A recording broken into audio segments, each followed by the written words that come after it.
الحمدللہ رب العالمین والصلاة والسلام علی سید الانبیاء والمرسلین اما بعد فاعوذ باللہ من الشیطان الرجیم بسم اللہ الرحمن الرحیم۔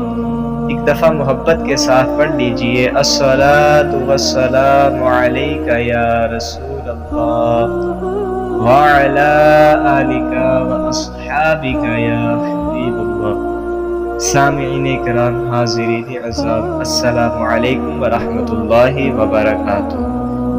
تو ناظرین کرام، آج ہم علم غیب پر حضرت علی المرتضی شیر خدا کرم اللہ تعالی وجہہ الکریم کا عقیدہ ملاحظہ فرمائیں گے۔ اللہ پاک میرا پڑھنا، آپ کا سننا اپنی پاک بارگاہ میں قبول و منظور فرمائے اور مجھے حق بیان کرنے کی توفیق عطا فرمائے۔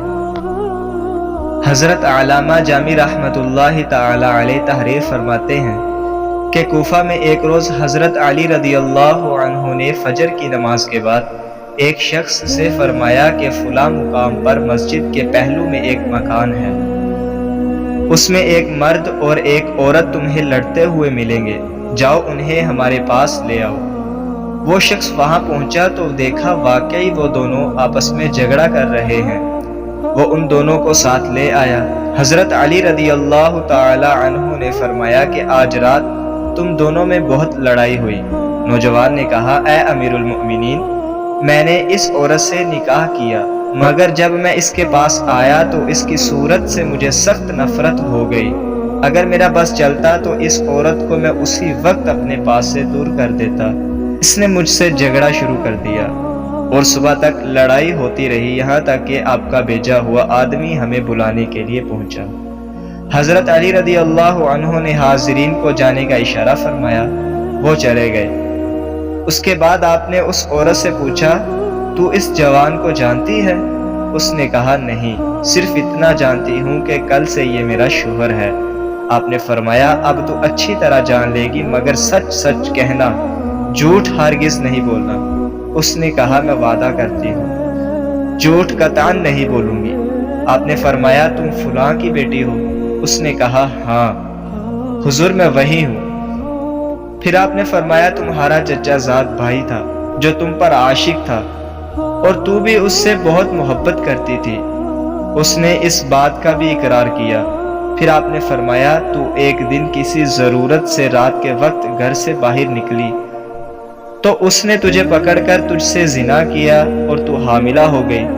اس بات کو تو نے اپنے باپ سے چھپا رکھا۔ اس نے کہا، بے شک ایسا ہی ہوا تھا۔ آپ نے فرمایا، تیری ماں سارا واقعہ جانتی تھی۔ جب بچہ پیدا ہونے کا وقت آیا تو رات تھی، تیری ماں تجھے گھر سے باہر لے آئی۔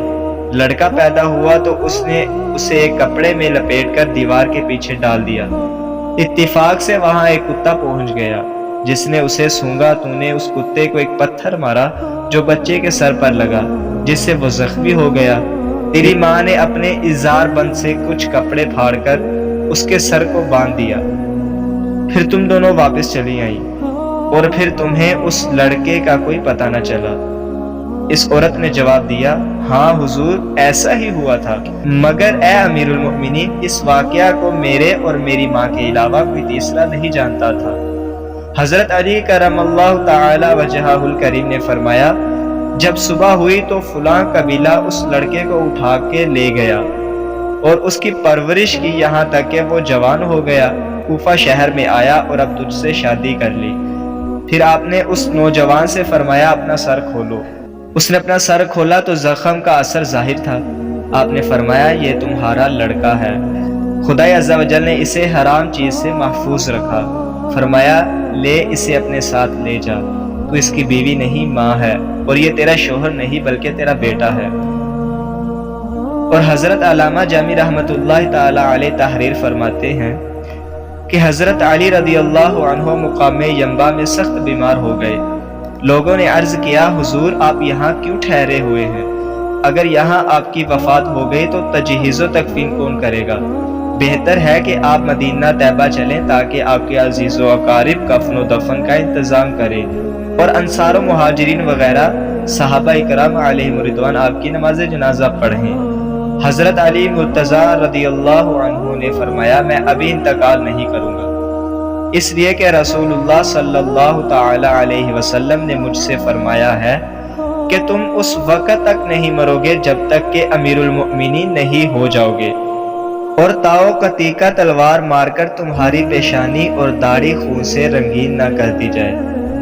مذکورہ عورت کے سارے پوشیدہ حالات حضرت علی کرم اللہ تعالی وجہہ الکریم نے بتا دیے، جس سے واضح طور پر ثابت ہوا کہ اپنے بارے میں ان کا یہ عقیدہ تھا کہ میں علم غیب جانتا ہوں، اور دوسرے واقعہ سے یہ معلوم ہوا کہ ان کا اعتقاد تھا کہ رسول اللہ صلی اللہ تعالی علیہ وسلم کو علم غیب ہے۔ انہوں نے میری موت کے متعلق جو فرمایا ہے وہی ہو کر رہے گا، اس میں کچھ فرق نہیں ہو سکتا۔ اللہ تبارک و تعالی کی ان پر رحمت ہو اور ان کے صدقے ہماری بے حساب مغفرت ہو، آمین بجاہ النبی الامین صلی اللہ علیہ وسلم۔